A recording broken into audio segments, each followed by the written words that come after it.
ओम नमः शिवाय, ओम नमः शिवाय, ओम नमः शिवाय, ओम नमः शिवाय, ओम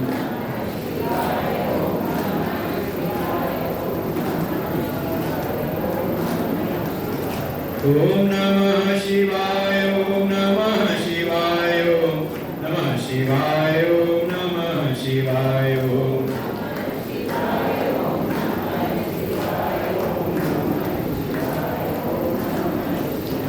ओम नमः शिवाय, ओम नमः शिवाय, ओम नमः शिवाय, ओम नमः शिवाय, ओम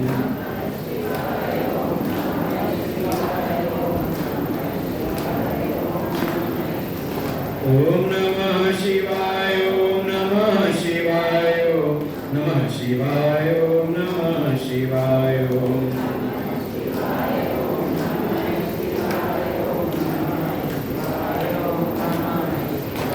ओम नमः शिवाय, ओम नमः शिवाय, ओम नमः शिवाय, ओम नमः शिवाय,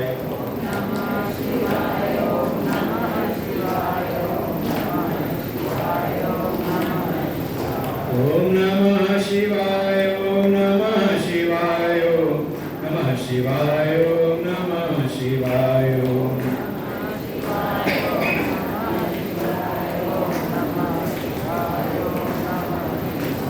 ओम नमः शिवाय, ओम नमः शिवाय, ओम नमः शिवाय, ओम नमः शिवाय, ओम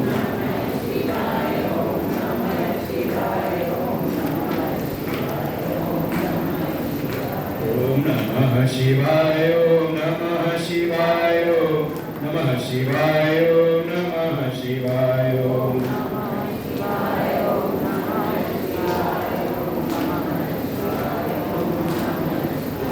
ओम नमः शिवाय, ओम नमः शिवाय, ओम नमः शिवाय, ओम नमः शिवाय, ओम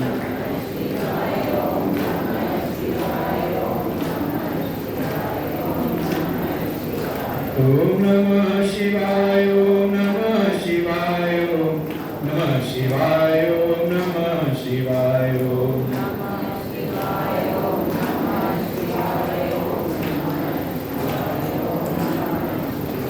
ओम नमः शिवाय, ओम नमः शिवाय, ओम नमः शिवाय, ओम नमः शिवाय, ओम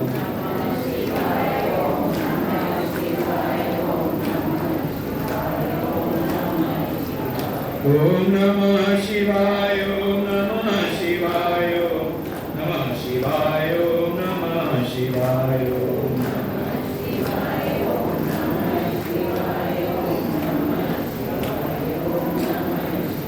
ओम नमः शिवाय, ओम नमः शिवाय, ओम नमः शिवाय, ओम नमः शिवाय, ओम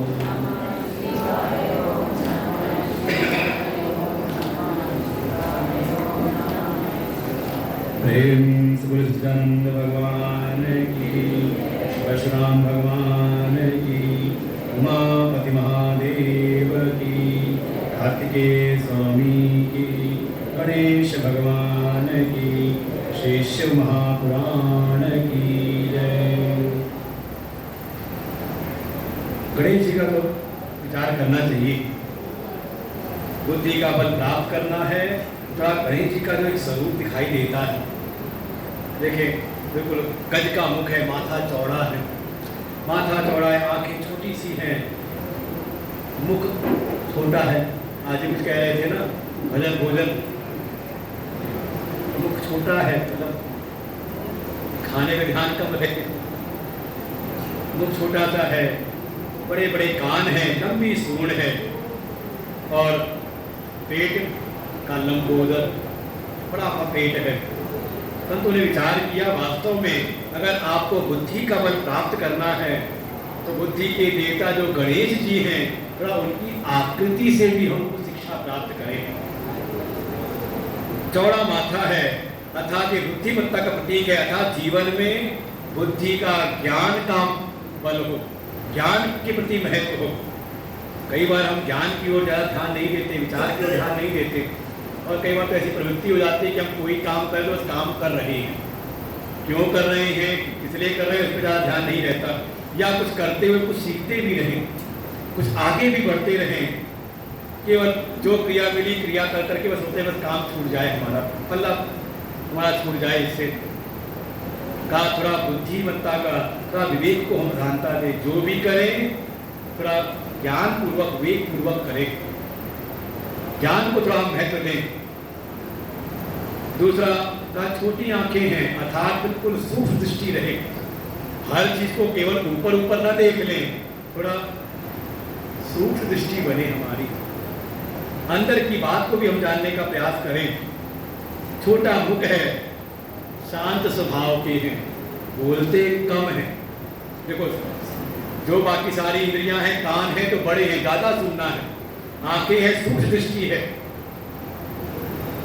लेकिन मुख छोटा है।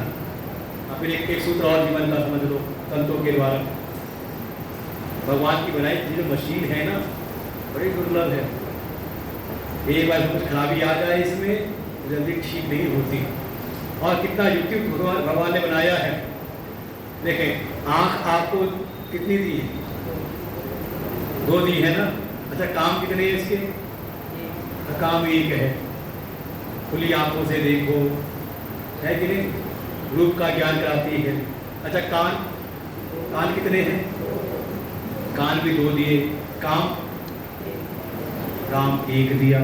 सुनो, ज़्यादा सत्संग को सुनो, सद्विचारों को सुनो, निंदा बुराई नहीं, दोनों कानों से सुनो, जिनके श्रवण समुद्र समान।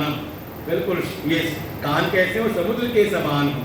जितना भी हम सत्संग कथा सद्विचारों को सुने, ये सुन के भरे नहीं कि बहुत सत्संग सुन लिया, बड़ी शिव पुराण कथा सुन ली, बड़ी राम कथा सुन ली, नहीं, जितना सुनने को मिले उतना सुनो। कान 2, आंख 2, काम 1, कान 2, काम 1, नासिका के छिद्र 2, काम लंबी लंबी इसको श्वास भरो, ताजी श्वास भरो, है कि? अच्छा मुंह दिया 1, कितने मुंह दिए, और काम क्या दिया इसको, काम 2 दिए हैं। ये जो है ये ज्ञान इंद्री भी है, ये रसना भी है। ये जो आप खट्टा मीठा दिन भर जो चलो मनो आप खाते जा रहे हो, बढ़ते जा रहे हो भीतर, तो स्वाद लेने का काम, खाने का भी काम करती है, और साथ ही ये कर्म की इंद्री है, ये बोलने का भी काम करती है। तो कान दिए 2, काम दिया 1, सुनो, खूब कान बड़े हों, गणेश जैसे बड़े बड़े कान हो, अर्थात खूब कथा को हम सुने, अच्छे विचारों को सुने। आंख 2 दिए, काम दिया 1, खूब आके हम सज्जनों का दर्शन करें, भगवान के दर्शन करें, इन आंखों से अच्छी चीज हम देखें, भद्र जो हो, कल्याणकारी जो, उनको देखें। नासिका छिद्र 2 दिए, काम 1 दिया, लेकिन मुंह दिया 1 और काम दिए 2। इसी से खाना भी है और इसी से बोलना भी है। मतलब क्या हुआ, कम खाओ और कम बोलो। वो भी कहते कम खाओ कम खाओ। ज्यादा अगर मान लो ज्यादा खाना होता और ज्यादा बोलना होता तो भगवान 2 मुंह देते, एक मुंह से आप बोलते रहते, एक मुंह से खाते रहते। अरे कितनी बार तो खाना खाते हुए चुप नहीं होते, जबकि नियम था कि भोजन मौन होकर के करना चाहिए। सुना कि नहीं ये बात? हाँ, एकांत में भी हो, साथ में मौन होकर के। एकांत मतलब यही है जब एक ही है तो मौन हो ही जाएगा, लेकिन ये व्यक्ति खाता भी रहता है, बोलता भी रहता है, खाता भी रहता है, बोलता भी रहता है, ऐसा कुछ तो समझ आ गया ना सूत्र। मुंह 1 दिया है तो कम खाना है और कम बोलना है। तो ऐसे ही गणेश जी का भी है, छोटा मुंह है, शांत स्वभाव के, कम बोलते हैं। फिर बड़े बड़े कान है, ज्यादा श्रवण करना है, ज्यादा सुनते हैं। फिर लंबी सूंड है। आप कभी हाथी को देखें, ये जो सूंड है ना, एक सेंसर के रूप में है उसकी, वो सूंड से बिल्कुल आगे पीछे जानते हुए, परखते हुए, निरीक्षण परीक्षण करते हुए तब आगे बढ़ता है। अर्थात ये निरीक्षण परीक्षण का है, अवलोकन करते रहे। और बड़ा पेट है, अर्थात स्वीकृति की भावना, कोई अच्छी बात है, अच्छा ज्ञान है अच्छी चीज़ है तो उसको भीतर ग्रहण करें, उसको हम धारण करें। नहीं तो प्रवृत्ति कैसी होती है, बुराइयां तो तुरंत सीख लेते हैं, वो बुराइयां सिखानी नहीं पड़ती। ये हमारा अपना अनुभव है। गलत चीज़ें बुराइयां सिखानी नहीं पड़ती, कहीं ट्यूशन देना नहीं पड़ता, वो अपने आप संगत मिल जाए तो सीख लेता है। लेकिन अच्छाइयाँ, ये जो संस्कार है, ये बार बार देने पड़ते हैं। और सबसे ज़्यादा मनुष्य को ही बचपन से सिखाया जाता है, शिक्षा के द्वारा माता पिता सिखाते हैं, सत्संग में आकर के इतना सिखाने के बाद भी मौका आए तो फिर हाँ ये गलती करे चूकता नहीं। इसलिए गणेश जैसे हो, अगर बुद्धिमत्ता भीतर लानी है तो बिल्कुल ये स्वरूप हो जाए। बुद्धिमत्ता का यहाँ पे महत्व, जीवन में वो ज्ञान का महत्व हो। थोड़ा जीवन में निरीक्षण परीक्षण करते रहे, केवल अंधी दौड़ नहीं कि जीवन सब जी रहे तो हम भी जीते रहे। थोड़ा बाहर भी परीक्षण करें, थोड़ा अपने भीतर भी आत्मनिरीक्षण करें। और गीता जी में तो अर्जुन बात में यही करते हैं, आत्मनिरीक्षण करते हुए अपने भीतर की कमियों को विचार किया, और जब कमियां दिखाई दी तो भगवान की शरण में जाते हैं और भगवान उनको उपदेश करते हैं। और ये सबके जीवन में है, पार्वती जी के जीवन में यही है। जब भगवान शिव के सन्मुख गई हैं तो उनको भी पहले अपने अंदर आत्मावलोकन किया है कि पूर्व में भी भगवान की कृपा मिली थी, लेकिन कुछ मन मलिन था, इसलिए बोध उत्पन्न नहीं हुआ। मलिन मन बोध न आवा। लेकिन इस बार अपना निरीक्षण प्रश्न करते हुए अपनी कमियों को भगवान के सन्मुख रख के उनसे ज्ञान की प्राप्ति करती है। कुछ समय ऐसे ही बीतता है। ये जो एक असुर का वध किया था कार्तिकेय जी ने, तारकासुर, इसके जो संगी साथी बाण इत्यादि का वध किया था, लेकिन इनके 3 पुत्र थे। तीनों ने जाकर के कठोर तप किया।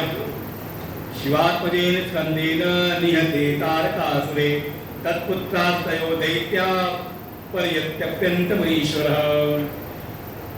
शिव के पुत्र कार्तिकेय जी ने जिस तारकासुर का वध किया, उसके 3 पुत्र थे, और ये तीनों बल पराक्रम प्राप्त करके सारे ऋषि मुनियों को सताने लगे। बड़े का नाम तारकाक्ष, ज्येष्ठो, जो बड़ा है उसका नाम है तारकाक्ष। विद्युन्माली जो मध्यमा, जो मध्यम है बीच वाला, उसका नाम है विद्युन्माली। कमलाक्ष तनीयाक्ष, सबसे छोटा है, नाम है कमलाक्ष। सर्वे तुल्य बला सदा तेज सन्नद्धा संहिता सत्यवादिना। ये बड़े दृढ़निष्ठ होकर के चले जाते हैं, बल पराक्रम वरदान पाने के लिए ये चले गए तप करने। और वर्षाणाम शतकम चैव पदमेकम विधाय च, सैकड़ों वर्ष तक एक पैर पर खड़े होकर के ये कठोर तप करने लगे। जब ऐसा कठोर तप किया तो तप के अधीन है देवता ब्रह्मा जी, सामने प्रकट होते हैं। क्या वरदान चाहिए? प्रसन्नोस्मि महादैत्य, मैं आपके तप से प्रसन्न हुआ हूँ, जो वरदान चाहते हो वरदान मांग लो। अरे सीधे इन्होंने वरदान यही मांगा। दैत्याऊचो यदि प्रसन्न देवेश यदि देयो वरस्त्वया अवरत्वं च सर्वेषां सर्वभूतेषु देहिनां। हमें यही वरदान दीजिए कि हम किसी के द्वारा मारे न जाएं, बिल्कुल हम अवध्य हो जाएं, हमारा कभी मरण ना हो। जरा रोगालय सर्वे नस्मा मृत्यु अगाध क्वचित्, ये जरा रोग और ये मृत्यु हमें कभी ना आए। ब्रह्मा जी ने कहा संभव है नहीं, इस जगत में जो भी नाथ सर्वामृतम च, कोई ऐसे संसार में नहीं जिसको अमृत की प्राप्ति हो। ऐसे केवल 2 ही हैं, शिव और विष्णु, उसके अतिरिक्त कोई ऐसा नहीं जो अजर अमर हो। जातो हर्षते नूनम जंतु कोप्य सुराज प्रचेत, जिसका भी जन्म हुआ है उसकी मृत्यु निश्चित है। अजरश्चामरो लोके न भविष्यति भूतले, अजर अमर कोई संसार में भूतल पर कोई हुआ नहीं। और एक बात तो विचार करने योग्य है, अगर पुराणों की कथा, दैवासुर संग्राम कथाएं लोग सुनते हैं, तो उससे एक बात अगर मन में बैठ जाए कि जो तपस्या है वो दैत्य भी करते हैं और भगवान के भक्त भी करते हैं, देवता भी करते हैं। जो दैववृत्ति वाले हैं वो भी तप करते हैं और दैत्य भी तप करते हैं। लेकिन अंतर ये है जो भक्त है, जिन भक्तों की आप कथा सुनेंगे, जैसे माँ पार्वती का तब उन्होंने कठोर से कठोर तप किया, आहार त्याग दिया, पत्ते खाने छोड़ दिए, जल का भी आहार त्याग दिया। जो जी कथा सुनते हैं भागवत जी में, लेकिन प्रयोजन क्या है? प्रयोजन है भगवान की प्राप्ति। और दूसरी तरफ जो दैत्य हैं, ये तो कहीं ज्यादा कठोर तप करते हैं भक्तों से, और इनका उद्देश्य क्या है? जहां भक्त का उद्देश्य है अपने आत्म स्वरूप परमात्मा की हम प्राप्ति कर लें, ये जो दैत्य है ये भी तप करते हैं, लेकिन आत्मा के लिए नहीं, परमात्मा के लिए नहीं, बल्कि इस देह को अजर अमर बनाने के लिए, और जो संभव है नहीं। बिल्कुल निश्चित सूत्र है, चाहे शिव पुराण में समझ लें, चाहे भागवत में, चाहे देवी भागवत में, और चाहे श्रीमद् भगवत गीता में। जातस ही ध्रुवो मृत्यु, जिसका भी जन्म है उसकी मृत्यु अटल है। इसलिए अगर भगवान भी साकार रूप में आते हैं तो अपनी लीला करके वो साकार रूप त्याग करके अपने नित्य स्वरूप में चले जाते हैं। शरीर किसी का नहीं टिकता है। और जो कोई जीवन में जो भी साधन कर रहा है, जो भी प्रयास कर रहा है, उन सारे साधनों, उन प्रयासों के द्वारा अगर वो अपने शरीर को ही बनाए रखना चाहता है,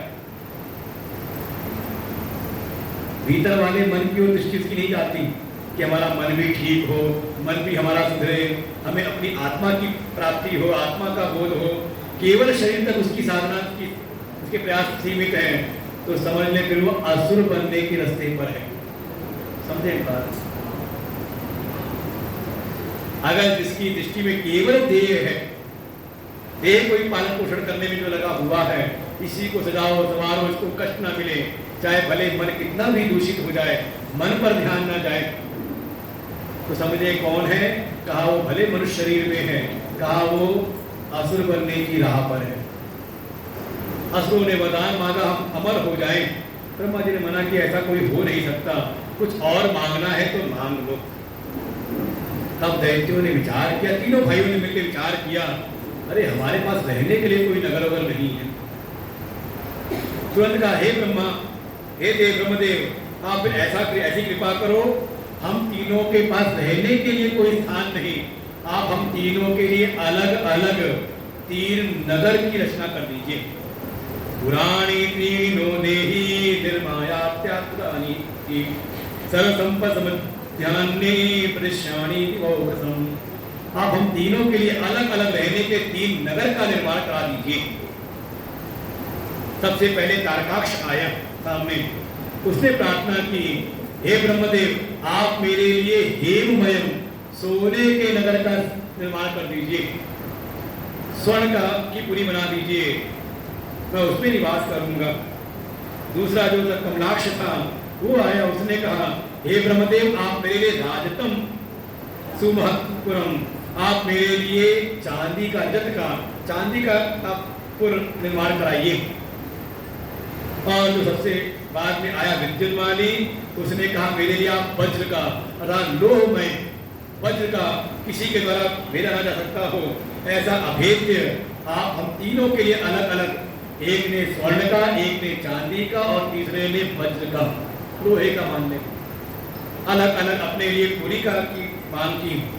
और साथ ही साथ आप तीनों ने बातचीत की, विचार विमर्शा की कि आज हम लोग मिल रहे हैं, आज के बाद कभी हम आपस में मिलेंगे नहीं, केवल और केवल मध्याह्न अभिते काले शीतांशो कुछ संस्थे, जब सूर्य जिस दिन अभिजित नक्षत्र में हो और चंद्रमा पुष्य नक्षत्र पर हो, तब हजारों वर्ष में ऐसे हम तीनों एक सीध में आए, ऐसे हम अलग अलग घूमते रहे, एक अंतरिक्ष में, एक स्वर्गलोक में, एक भूतल पर, हम अलग अलग घूमते रहे, केवल हजारों वर्ष में एक समय हम एक सीध में आए।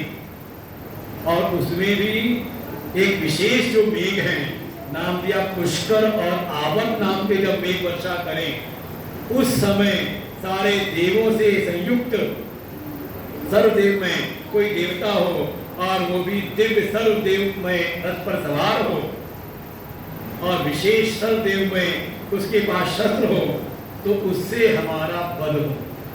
कितनी चीजें मांगती है एक में ही, तीनों के लिए अलग अलग 3 नगर हो जाएं और नगर भी तीनों की अपनी इच्छा से भ्रमण करते रहे, कभी आपस में मिले ना, केवल हजारों वर्षों में एक निश्चित समय पर पुष्य नक्षत्र हो, फिर अभिजित मुहूर्त भी हो, और विशेष जो मेघ है पुष्कर और आवर्त, वो मेघ वर्षा कर रहे हो। उस समय अगर सर्वदेव से युक्त अगर कोई देव हो, वो भी विशेष रथ पर सवार होकर के विशेष रथ के द्वारा हमारा संधान करें।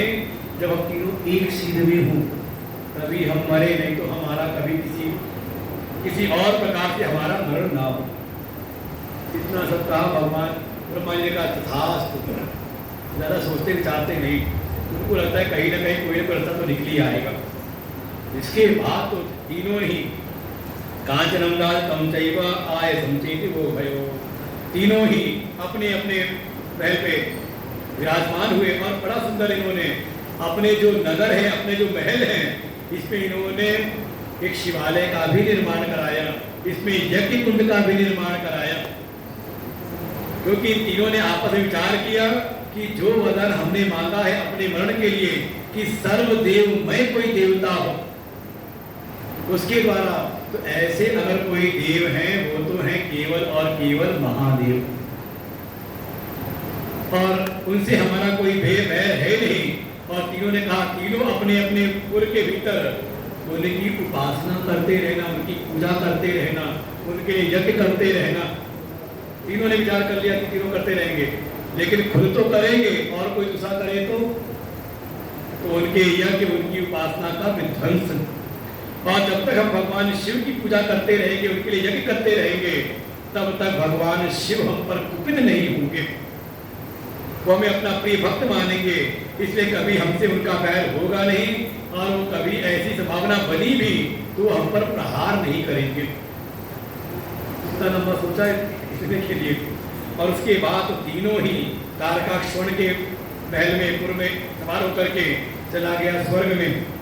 जो कमलाक्ष हैं वो चांदी के पुर में सवार होके चले गए अंतरिक्ष में, और जो विद्युन्माली है वो लोहे के वज्र के पुर में सवार होकर के वो भूतल पर परुत्रालय प्रतिगृह्यम अग्निहोत्रे प्रतिष्ठे, और अपने अपने महल में ये तो भगवान शिव की उपासना करते, यज्ञ करते, और बाकी ऋषि मुनि दैव जितने को दिखाई दे उन सबको सताते हैं। ऐसे तो बहुत समय बीता, सारे देवता इनसे पीड़ित होकर के पहुंचे विष्णु के पास। विष्णु जी ब्रह्मा जी को साथ लेकर के विचार करने लगे क्या किया जाए।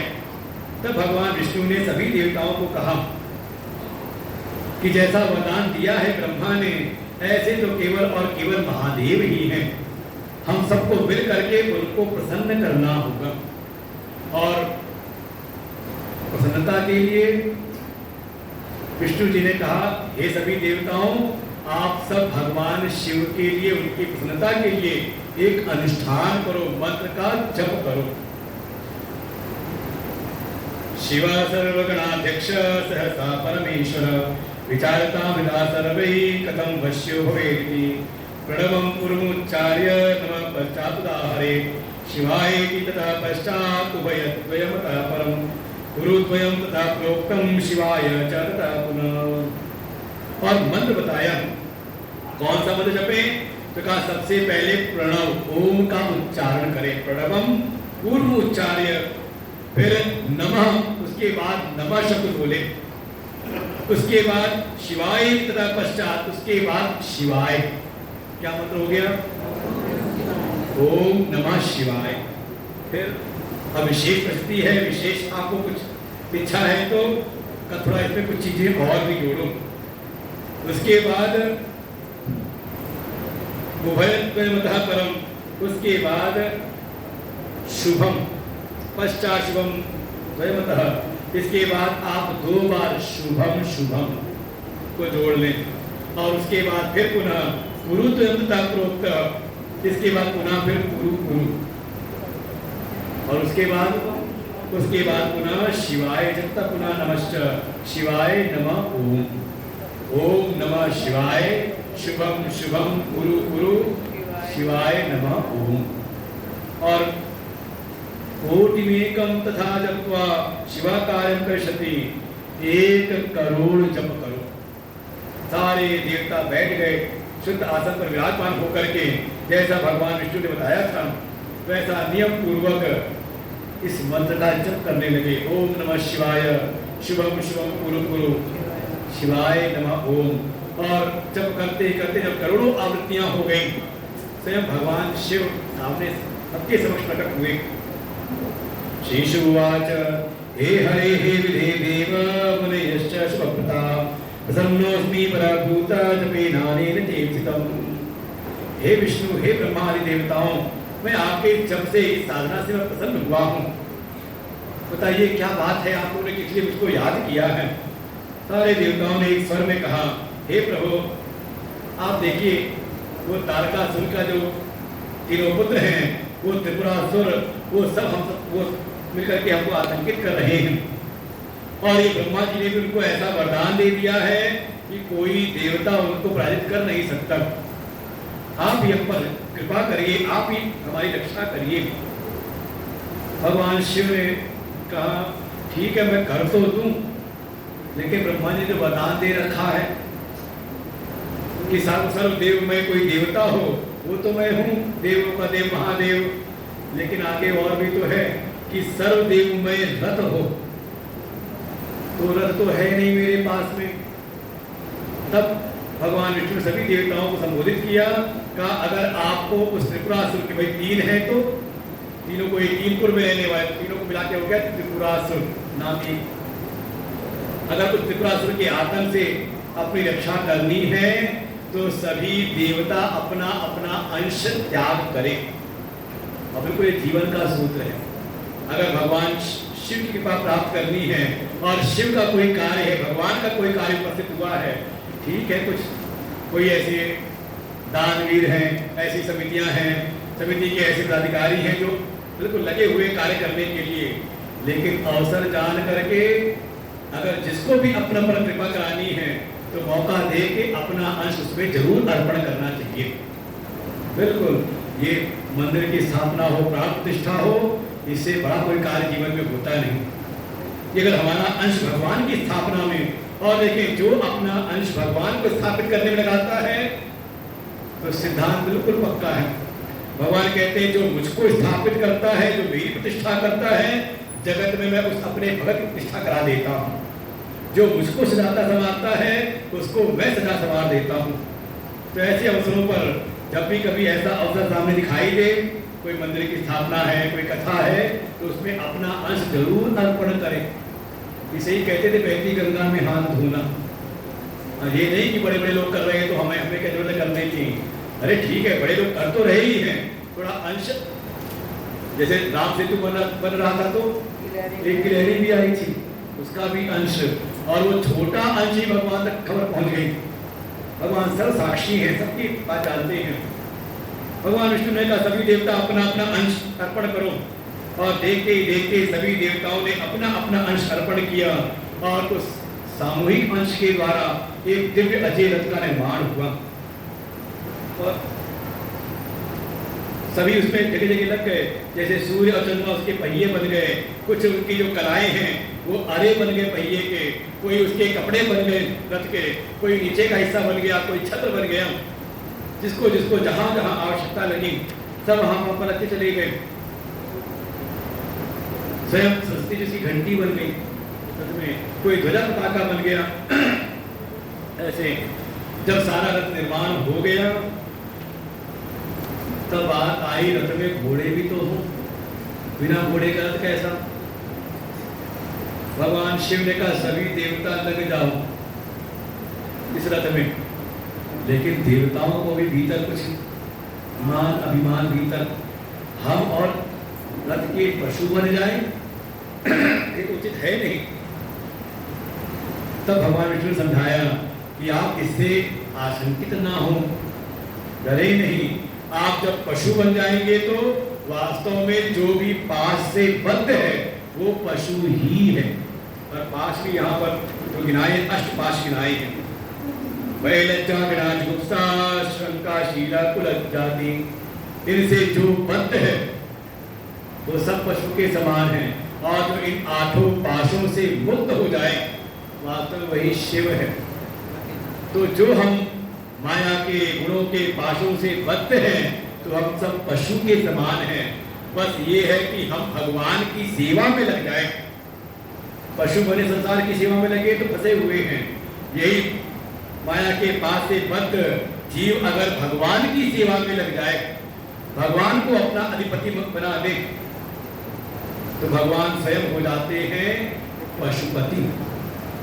भगवान विष्णु ने सबको समझाया और तुरंत ही सारे देवता पशु बने और स्वयं भगवान शिव उस रथ पर आरूढ़ होते हैं। कहते हैं सभी देवताओं आप सब पशु बने हैं तो मैं आपका अधिपति, मैं पशुपतिनाथ। बोले पशुपतिनाथ भगवान की। यही है नेपाल में काठमांडू में पशुपतिनाथ। और उसके बाद भगवान शिव चल पड़ते हैं उस त्रिपुरासुर का वध करने के लिए। लेकिन वो तीनों चलते हैं अपनी अपनी गति से। इधर भगवान शिव ने पहुंचे समय बिल्कुल आने वाला है, तीनों एक ही सीध में आने वाले हैं। अब तीनों को एक सीध में ही आएंगे तो एक साथ ही बध होगा, सभी मरेंगे। अगर अलग अलग बाण चलाया तो नहीं मरेंगे, बिल्कुल एक साथ ही तीनों का वध हो। तो तीनों का एक साथ वध कैसे हो? तब भगवान शिव ने एक दिव्य अस्त्र संधान किया जिसमें 3 शूल हैं, तो नाम हुआ त्रिशूल। और यही भगवान का पाशुपत अस्त्र है। और उसको धनुष पर संधान किया।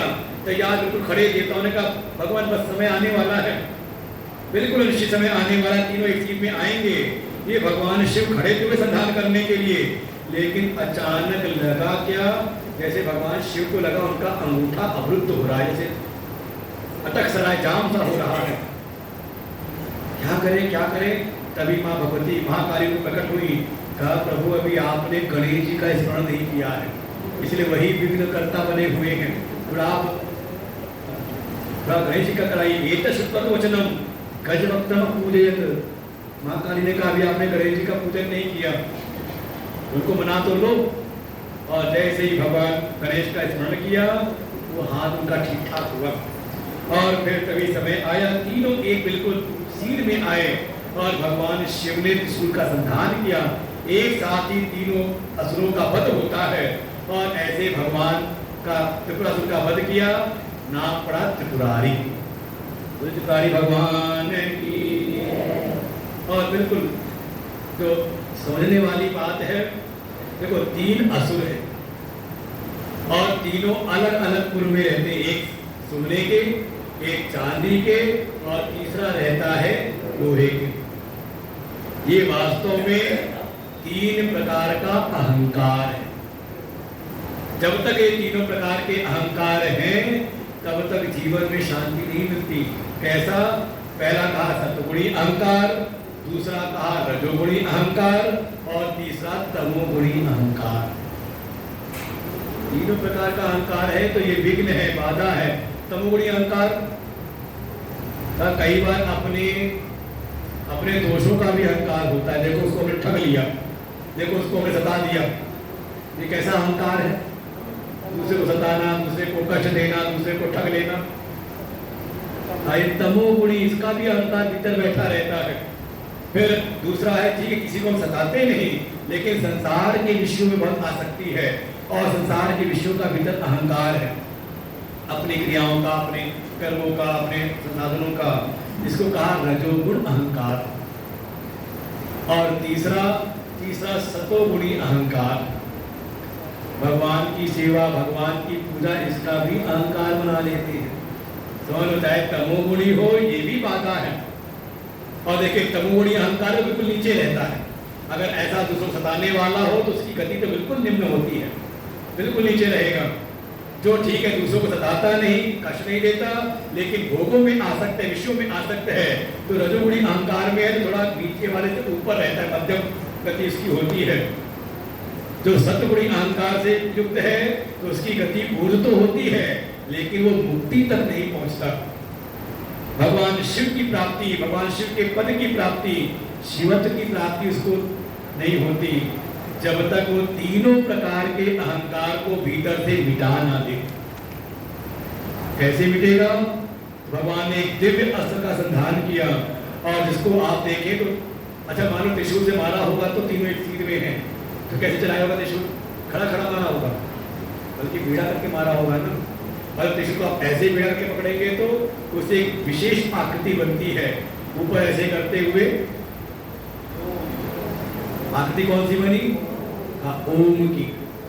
थोड़ा ओंकार की प्रणव की साधना करनी पड़ती है, ओंकार का जप, ओंकार का मनन, ओंकार के तत्व का निश्चय करना पड़ता है। और जब कोई इस ओंकार की साधना में आगे बढ़ता है तो उसके भीतर से तमोगुणी, रजोगुणी और ये जो सतोगुणी अहंकार है, तीनों ही गल करके काव्यवत्व की प्राप्ति करता है। यही है त्रिपुरासुर। अब देखिए, हम भी कहीं किसी न किसी पुर में रहते हैं, अगर कहीं हमारा भाव दूसरे को कष्ट देने का, सताने का है तो कहाँ आ गए हम? तमोगुणी वाले पुर में आ गए, लोहे वाले में। और इससे ऊपर उठे अगर केवल विषयों में आ सकते हैं, समझ लें कहाँ पर, कौन से पुर में का? बीच वाले में है। चलो ठीक है, भगवान की सेवा, मंदिर की सेवा में लगे हैं, लेकिन अहंकार से युक्त हैं। चार बजे तक बता ना दे कि हमने क्या क्या किया है, तब तक हाँ दिल को शांति नहीं मिलती। तो ठीक है, सेवा कर रहे हैं, भगवान की सेवा में हैं, लेकिन अभी सतोगुणी अहंकार भी है। जब तक सतोगुणी अहंकार भी, तब तक भगवान की प्राप्ति नहीं। तीनों ही अहंकार को क्रमशः हम मिटाते चले, क्रमशः तमोगुण से रजोगुण में, रजोगुण से सतोगुण में, और सतोगुण से भी हम पार हो जाएं, किसी प्रकार का कोई अहंकार न रहे। ऐसे भगवान ने त्रिपुरासुर का वध किया। एक कथा आती है जलंधर वध की। ये जो जलंधर है, ये प्रकट भी हुआ है भगवान शिव से ही। जिस समय भगवान ने कामदेव को भस्म करने के लिए अपनी क्रोध अग्नि प्रकट की थी, तो क्रोध अग्नि इतनी विकराल थी, कामदेव को भस्म किया ही, लेकिन वो क्रोध अग्नि चलते चलते जा करके वो समुद्र में गिरती है, और उससे वहां पर एक व्यक्ति प्रकट हो गया, एक बालक उत्पन्न हुआ वहां से, और जोर जोर से रोने लगा। इतना रोने का, इतनी भीषण उसकी ध्वनि है, तीनों लोग गूंजने लगते हैं। वो ब्रह्मलोक से ब्रह्मा उतर आए, कौन है भाई इतना जोर से रो रहा? जब नजदीक आए तो देखा समुद्र से उत्पन्न हुआ ये बालक है, नहीं रो रहा है। वो समुद्र ने भी अपना पीछे छुड़ाने के लिए उठा करके ब्रह्मा जी की गोद में दे दिया। ब्रह्मा जी उस बच्चे को संभालते, इतने में बच्चे ने पकड़ ली गर्दन ब्रह्मा जी की, और इतनी जोर से गर्दन पकड़ी कि उनको तो बिल्कुल आंखों से आंसू टपक पड़े, जलधारा बहने लगी, और वो जलधारा ही पीने लगा, ग्रहण करने लगा। तब जैसे तैसे ब्रह्मा ने अपनी गर्दन छुड़ाई, कहा ये शिव का ही अंश है, उनका क्रोध का अंश है, और इसने मेरे आंखों से बहे हुए जल को धारण किया है, इसलिए इसका नाम होगा जलंधर। ये शिव के अंश से प्रकट हुआ है, और ये शिव के अंश में अंततः लीन होगा, और होगा भी भगवान शिव के समान ही बल पराक्रम वाला, कोई इसको साजिश कर नहीं पाएगा। ऐसा करके जलंधर को चटान छुआ के अपना ब्रह्मा जी को गए ब्रह्मलोक में। पिता जी जलंधर को दैत्य गुरु शुक्राचार्य ने दैत्यों का अधिपति बना दिया, और राज पर दैत्यों के राज्य पर अभिषेक करा करके दैत्यों की सेना भी दे दी। अब तो तीनों लोग प्रीत होने लगे इसके द्वारा। एक काल नेमी है, उसकी कन्या है वृंदा, उसे लाके विवाह कर दिया। जलंधर का विवाह हुआ वृंदा के साथ में, और ये बड़ी सती सावित्री है, अपने जो भी सत्य का जो बल है वो देती है जलंधर को। आज गला बिल्कुल बैठ गया माइक की वजह से, हाँ आज माइक ज़्यादा ही गड़बड़ है।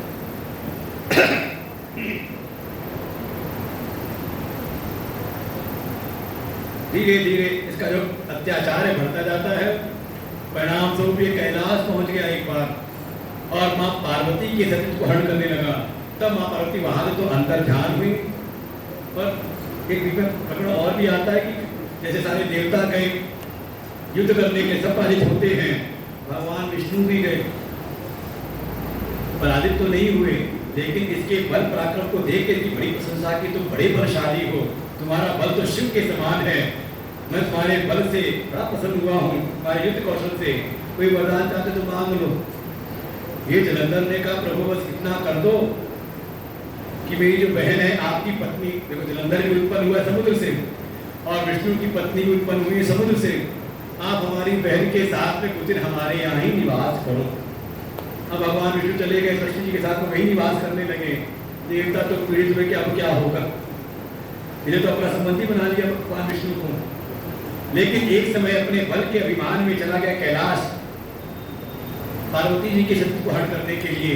तब पार्वती जी ने वहां से अपने को अदृश्य किया और आकर के भगवान विष्णु से कहा, आप किसी भी प्रकार से इसकी जो पत्नी जो इसको कवच देती है अपने सतीत्व का, उसके सतीत्व का आप हरण करिए।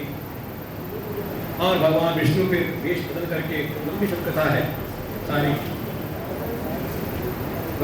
इधर भगवान विष्णु ने सतीत्व का हरण किया और उधर भगवान शिव के द्वारा जलंधर का वध होता है। और ऐसी फिर एक कथा और सुनाई शंखचूड़ की। ये भी हुआ, एक दैत्यों का अधिपति, तारों का अधिपति हुआ और इसका विवाह भी होता है धर्मध्वज की कन्या है तुलसी, उनके साथ विवाह हुआ। और तुलसी भी हरि की भक्त है और ये शंखचूड़ भी हरि का ही अंश है। जो गोलोक के गोप हैं सुदामा, वही एक समय राधा जी और सुदामा में आपस में शापाशापी हुई तो सुदामा ही बनकर के आए थे शंखचूड़। भगवान विष्णु के अंश है, शिव भगवान कृष्ण का ही कवच उनको प्राप्त है। और साथ में धर्मध्वज की कन्या है तुलसी, इनसे इनका विवाह हुआ। तुलसी भी हरि भक्त है, जो उनकी उपासना का जो बल है वो अपने कवच के रूप में दे देती है शंखचूड़ को पुष्ट करने के लिए। इसमें भी एक घटना यही घटित होती है, केवल इसको का वध करने के लिए भगवान श्री हरि आते हैं तुलसी के सतीत्व को हरण करने के लिए। भाई देखो, एक के कारण अगर अनेकों के सतीत्व का अगर कुलशील का हरण हो रहा है तो एक के सतीत्व को हरण करने में कोई दोष नहीं, यही कारण है। और देखें एक चीज और भी जो कई बार मन में आता है, वृंदा और तुलसी कथा लेकर के कि भगवान ने क्यों ऐसा किया। भाई यहीं पर कथा आती है मंदोदरी की भी, वो भी रावण के साथ में वो भी श्रेष्ठ है, लेकिन सदैव मंदोदरी ने प्रयास किया है रावण को सही रास्ते पर लाने का। भले रावण उसकी बात माने न माने, लेकिन यहाँ क्या है कि जो भी वृंदा या तुलसी जो भी उपासना कर रही है, जो भी उनके पास बल है, उसके द्वारा दुष्ट को सुरक्षित रखने का प्रयास कर रही है।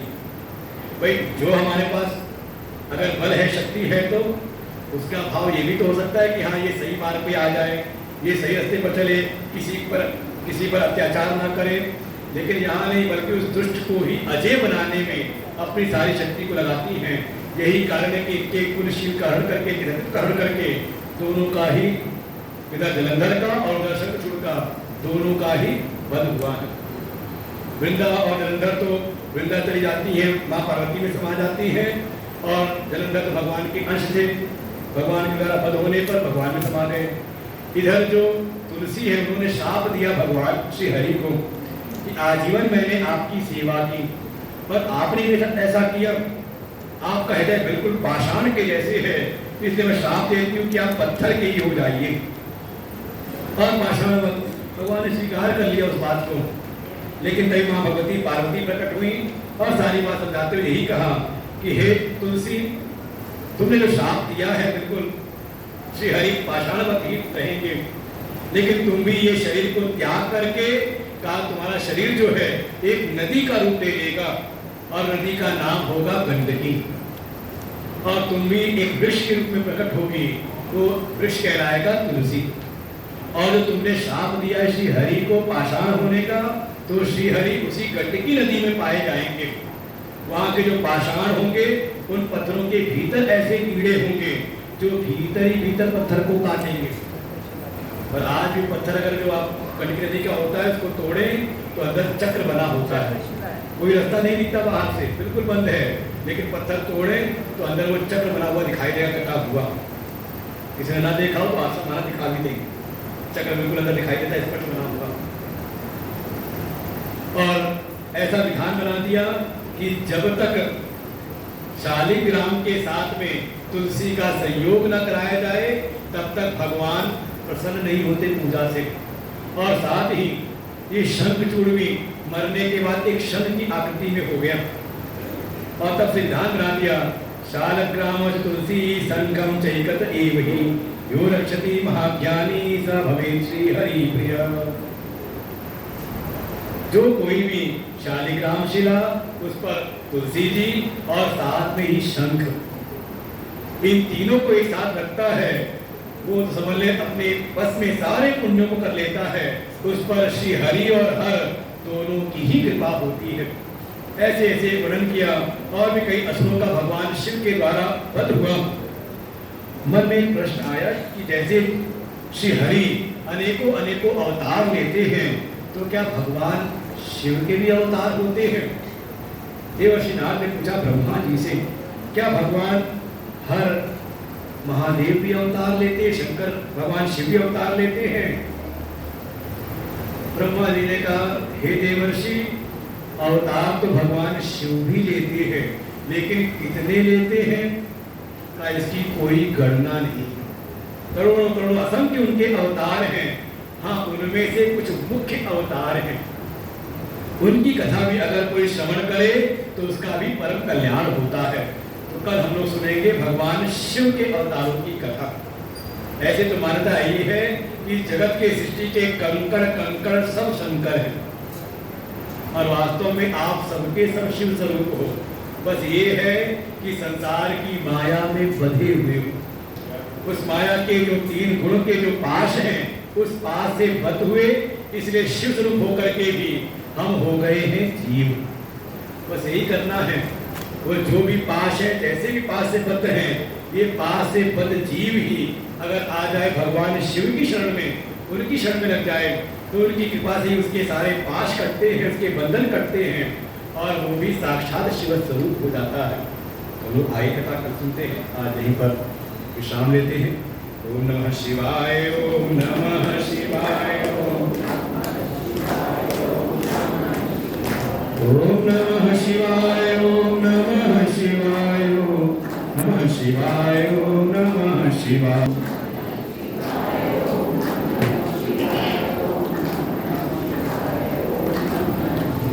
ओम नमः शिवाय, ओम नमः शिवाय, ओम नमः शिवाय, ओम नमः शिवाय,